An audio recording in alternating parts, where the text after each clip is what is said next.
Hello, good evening, and welcome back. We're going to skip back across the pond as Biden's been regrettably inaugurated to see what his opening moves are and how that stacks up against what the UK are trying to achieve and how they reflect on us. Most notably, of course, when he came over in 2016 with Obama, saying that you don't want to leave the EU because you will be put at the back of the queue should the Democrats win the election in 2016. Which thankfully they didn't, but he's been inaugurated for 2020 for the next few years until Kamala Harris takes over, of course. So, first phone call is to Canada, Justin Trudeau, which is not really a surprise. I mean, perhaps it's a surprise that it isn't Xi Jinping, given how much Beijing Biden is clearly a fan of the way that they run the country over there and him getting his 2 stacks. But, of course, bear in mind that Trump's first call wasn't to the UK either. However, the first visitor was Theresa May. So it could still be that Biden wishes to bring across the Prime Minister, whether that be Boris Johnson or somebody else, as the first visitor. It could well be.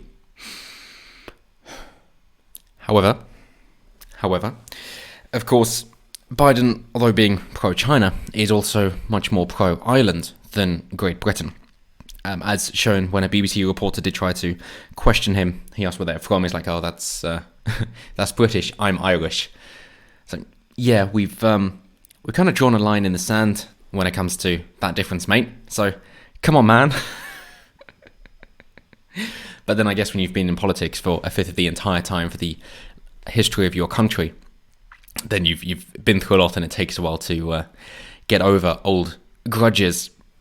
But surely it's also a concern for America that this is somebody who identifies himself as Irish instead of as American, seeing as, of course, being American is a prerequisite for being president. But that doesn't really seem to faze him much, as we'll get onto with his executive orders and just how pro-immigration they are. But next, in terms of affecting the UK, he's decided to remove the bust of Winston Churchill from the Oval Office, just like Obama did before him.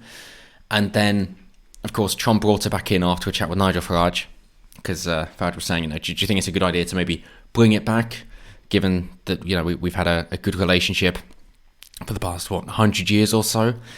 And obviously Winston Churchill is a very respectable gentleman who helped out the entire world throughout the Second World War, in no small part.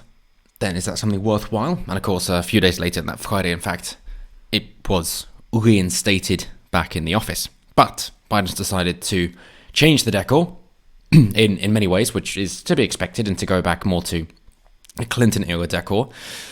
But he has instead removed the bust and replaced it with Robert F. Kennedy, Rosa Parks, Cesar Chavez, and Martin Luther King. So it more recent history, I suppose, of where he wishes to focus things.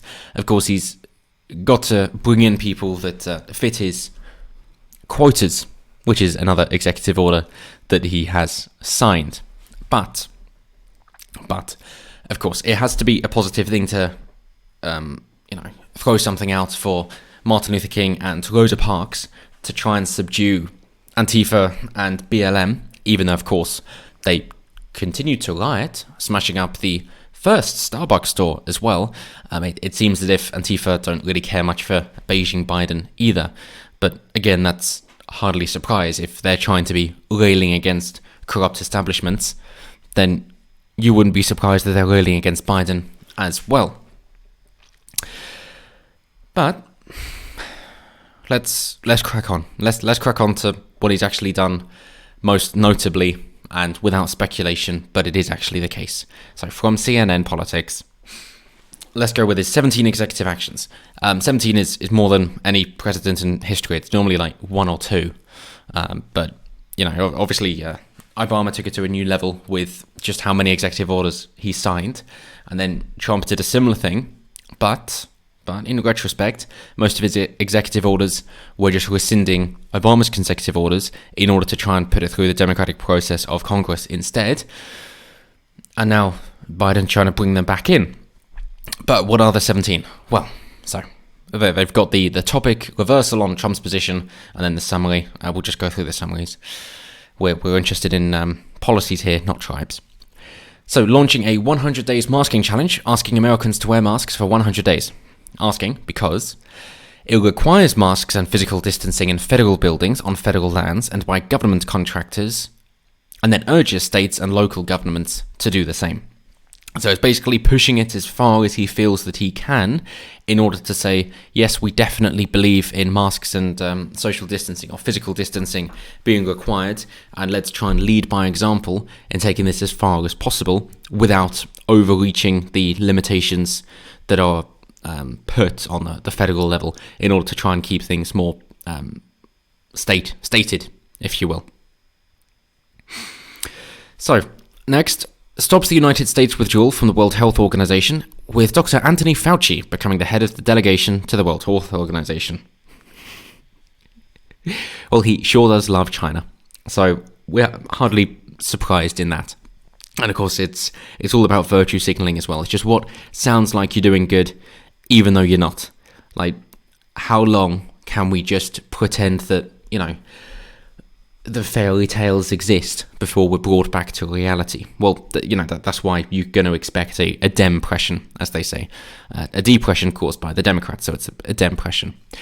But not only has the World Health Organization been shown to be lying and flip-flopping for the entire duration of the coronavirus outbreak, most notably because it's been bought out by China, with meddling in Ethiopia to get Dr. Tedros ahead of the World Health Organization, and then of course ignoring Taiwan, saying that there is human-to-human transmission back at the start of this, and they just went, oh, well, China says no, and we're going to go to them instead, as Biden likes to do. But then Fauci as well, who admitted to lying a couple of times.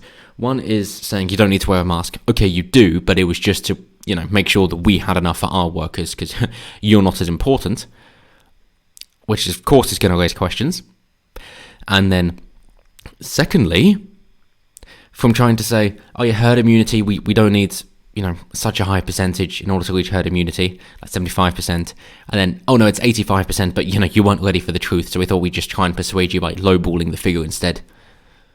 So there's one thing in admitting a mistake, which still isn't good if we're supposed to listen to you, but it's quite another if you're purposefully lying. And I thought Fauci was somebody that, they didn't like because he was just doing Trump's bidding, apparently. How the turntables. Next, creates the position of COVID-19 response coordinator, reporting directly to Biden and managing efforts to produce and distribute vaccines and medical equipment. Well, he wants to be involved in everything. It's a centralized planned economy, so that's what you'd expect. Not as effective as you might hope, being held to account by a state like this, but nonetheless, best of intentions, I suppose. Next, extends the existing nationwide moratorium on evictions and foreclosures until at least March 31st. So good luck getting the aid if you are a property owner or landlord who is renting out properties, where you're going to get your money from. However, of course, the voting against raising the Trump bucks or the COVID relief will, of course, not happen anymore. That they'll be more than happy to print as much money as wanted, as desired. As I say, it's going to be a depression after the runaway inflation, which was instigated by Trump, of course. Blame where it is due. But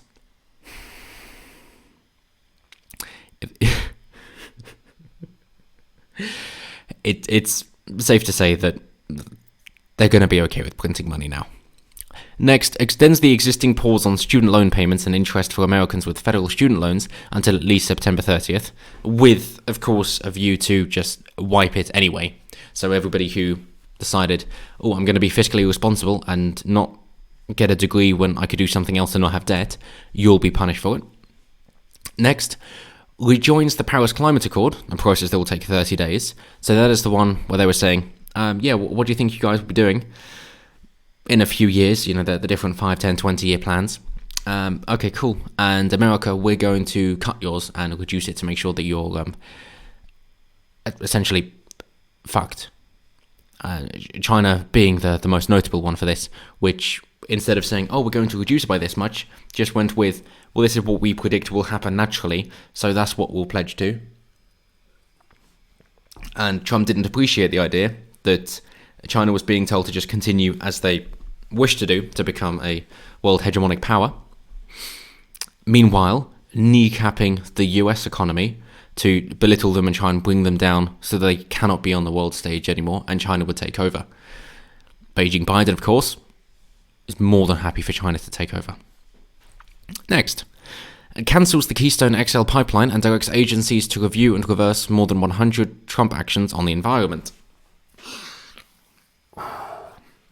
Which, of course, is going to piss off a load of Dakota voters. That the idea when he's saying, oh no, we're not going to end fracking, and then, oh yes, but we are, oh no, but we're not.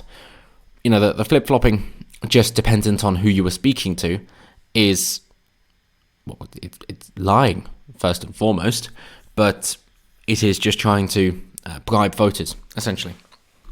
And, as I say, this is not going to go down well. It is expected that politicians, of course, do not hold their promises, but I suppose there was a breath of fresh air when Trump did keep more of his promises than, we really expected from politicians. But then again, I suppose he wasn't really a politician, and so perhaps people thought, actually, maybe there was going to be new honesty brought into politics. But then you don't know who you're talking about, because this isn't someone who's not a politician, it's someone who has been for 47 years. So yeah, that's going to piss off voters who supported him because he said he would not cancel that. So that's a reversal. Not just of Trump's policy, but of his own. Next, rescinds the Trump administration's 1776 commission, directs agencies to review their actions to ensure racial equity. That is to say, instead of the 1776 commission, go with the 1619 project, which is to say, critical race theory. That is what it is. So when it says racial equity, of course, it's not to say equality, because that was established quite a while ago. And instead, this is where we're talking about microaggressions, tribunals for no good reason, and of course quotas, and basing things almost entirely around race in order to downplay the straight white men predominantly. But of course that's why we're saying, we're going to be the party for women, for immigrants, for brown people, for black people, so basically everyone unless you're a straight white man. Yeah, not divisive at all. It's the time for unity. Next one, prevents workplace discrimination on the basis of sexual orientation or gender identity. On the face of it, that sounds good. How is it going to be instituted? Look above. Next, requires non-citizens to be included in the census and apportionment of congressional representatives. So obviously he's wanting, as we'll go on to see, them to be naturalized citizens and just have open borders. But this one is to say, okay, cool, well, it's going to be too much to allow illegal immigrants to vote. Okay, fine. But what we're going to do is essentially just lessen the restrictions on how we're going to check if it's illegal for you to vote. Because, the Democrats like their low information voters. That is why they want to lower the voting age and have illegal immigrants. Just so they can retain power. Not for the good of anyone, just to line their own pockets, which is why Biden is a multimillionaire, getting his 2 stacks. And then, of course, when being VP, letting his son fly on a presidential aircraft out to China for a business deal.